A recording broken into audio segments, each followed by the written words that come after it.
first pro with this 2023 Toyota Corolla is going to be the way that it drives, especially when you go with either the SE trim levels of the sedans and up, or the XSE version of these hatchbacks. They get slightly better suspension than the regular Corollas, and I am quite pleased with the way that it handles. But it's totally different from things like the Civic and the Mazda 3, which many people praise, myself included. I really do like those cars, but this isn't trying to feel like a German car, if you will. This still feels like a proper Japanese car, and that's a good thing. It feels lighter on its toes, quite frankly, and it's just fun to, throw this thing around corners, and it handles itself extremely well. So I am impressed with the capabilities of this car, even at higher speeds, and I was doing some very good speeds on the highway with this Corolla.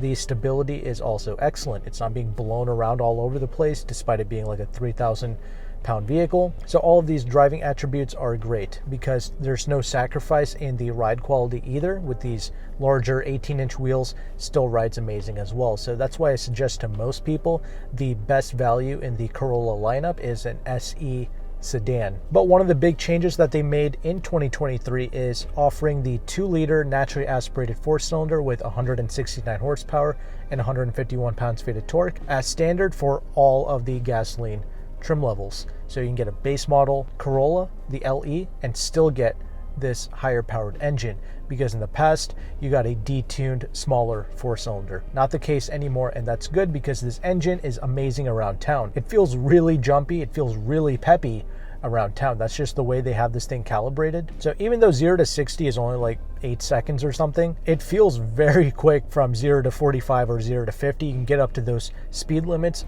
very fast. The only real cons driving this is going to be out on the highway. Obviously it's going to lose steam out there. It's to be expected. Every car in this segment is going to be like that. And also when you step on it, when you floor it, yes, it is very fun to do that, but it does not sound very good when you do it. It is quite loud when you floor it in the Corolla. It just is what it is. But fortunately, another big pro with these Corolla gas models is going to be the fuel economy. You do not need to get the hybrid at all. These gasoline powered models get 32 in the city, 41 out on the highway.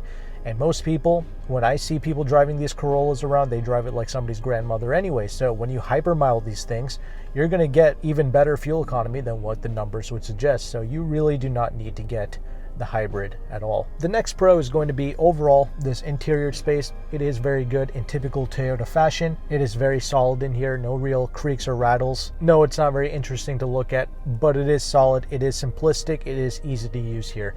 And the seats are extremely comfortable. The front space is amazing. You can be very tall and still fit in here. The seating position, seeing out of the vehicle, all of that is great. The typical Toyota ergonomics, it's all phenomenal. The technology has been upgraded for 2023. We have this 8-inch touchscreen now with Apple CarPlay and Android Auto. You do get wireless Apple CarPlay. I'm not sure about the Android Auto, but all of this works great. It's quick to respond. I love the physical buttons and switches for your climate control. The gauge cluster, that was also upgraded in 2023. We have a 7-inch gauge cluster for the higher trim levels, and the lower trim levels get a 4.2-inch digital gauge cluster. On these higher trim levels, you also get things like heated seats and a wireless charging pad. But a con with this interior space is going to be kind of the gloss black plastic materials that they use throughout, and also the rear seating space is not quite as plentiful. So the Civic offers the most amount of rear legroom in this class, in my opinion, but it's not terrible. You can obviously still fit people back there. The hatchback space is good, but so is the sedan trunk. That's also fine. But if you just like the way this looks, go ahead. The hatchback is cool. Again, it does have that cool Japanese look about it, more so than some of the other cars in this segment. So I do appreciate it. It's been over 4 years and I still love the way this Corolla looks. So that's another pro. I do like the exterior looks. But one con is going to be for 2023, no more manual transmission. That is a shame because, nobody really bought it. So I can see why they stopped it.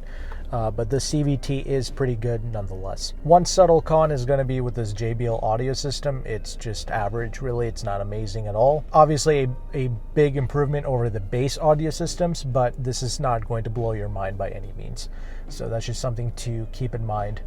The Bose audio system in the Civic and in the Mazda 3s, some of the best, but obviously now you're spending a lot of money with those products to get that audio system, like over $30,000, and you can literally just get an Acura Integra at that point. So, it's just something to note there. Getting good audio in this class is very difficult.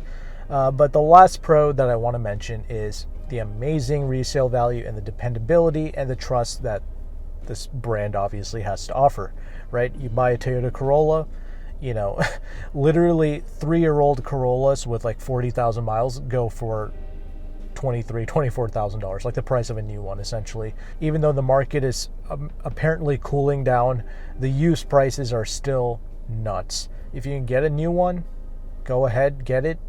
It's also a great car. You're not going to be disappointed in it. It's got some great features. You buy that SE sedan like I suggest, you're going to be really happy with it.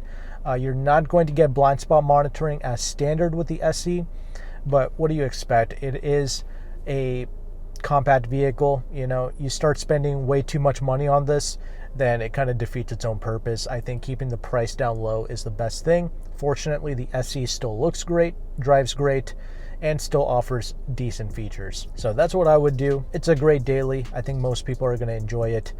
And last but not least, I'll just mention this as well. I finally, made some proper merchandise for you guys. When I rebranded to Meyn Motor Group, which is basically my name, by the way, I wanted to make some proper merch for you. It was just really hard for me to find a good company to work with, but I finally found it, and I am very pleased with some of these long sleeve t-shirts, the hats especially, with the embroidery on it, the fit, the finish, all of that is good.